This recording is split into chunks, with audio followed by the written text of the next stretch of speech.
Hey, I've been gone for a couple of weeks, so I think I'm going to do two videos today. First video is a quick one. Governor Ron DeSantis is being accused of being a fascist. The latest in another string of Democrat lies, but what do they ever do? All they ever do is lie. Saying that because he's going to reactivate, not create, but reactivate the Florida National Guard, that he's amassing an army for his own fascistic purposes. Here's a list of all the states that have a state guard as we speak: Alaska, California, Connecticut, Georgia, Indiana, Louisiana, Maryland, Michigan, Mississippi, Missouri, New Mexico, New York, Ohio, Oregon, South Carolina, Tennessee, Texas, Vermont, Virginia, and Washington, and Massachusetts and Rhode Island still technically count with their state militias. Do you know something? I know I was reading those kind of fast. Did you notice that most of those were Democrat states?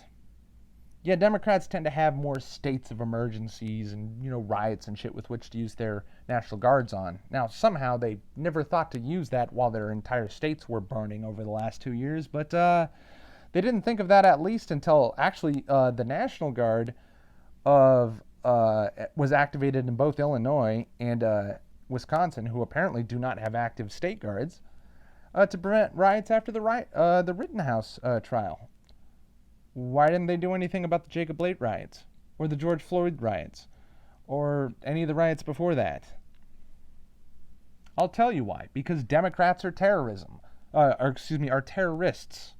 And they know that the politicians don't have to climb down their crotchety old asses off of the fucking podium and go try to rush a Walmart themselves. They can whip you all up into a frenzy and do it for them. In fact, some politicians are outright guilty of terroristic threats and incitement to violence. Nancy Pelosi and Maxine Waters are both prime examples of that. Representatives and senators from California, which has a state guard.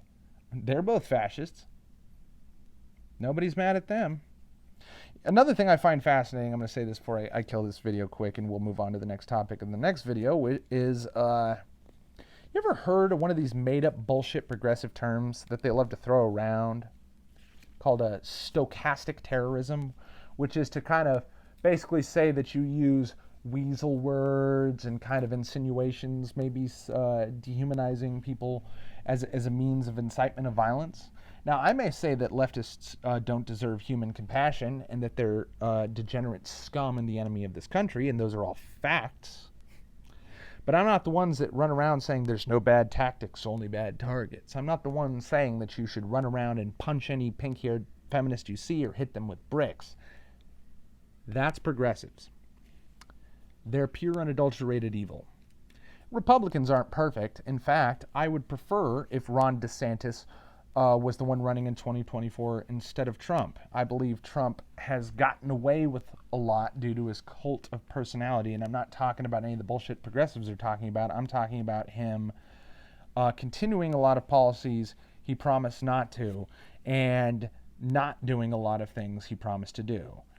Namely, sending billions and billions and billions of dollars to countries that don't deserve our money, which is actually going to be a lot of the subject of the next video, as well as not building the wall and not getting immigration under control. So I would prefer Ron DeSantis. And the reason why this lie about Ron DeSantis being a fascist who's raising an army is just to try to smear him well ahead of 2024. It's pathetic, it's sad, it's a willful and deliberate lie, and it is disgusting, it is fundamentally evil, and Democrats are fundamentally evil. That's not hyperbole, that's not colorful language, it's an objective fact, and you need to face that fact.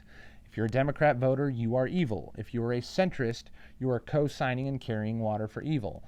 And it may be that over time I will cover more and more topics, as I used to do a couple of years ago, about why all Democrat policies are wrong. I feel like I need to rehash some of those issues, so that's what I will be doing in the next video today. Merry Christmas, everybody.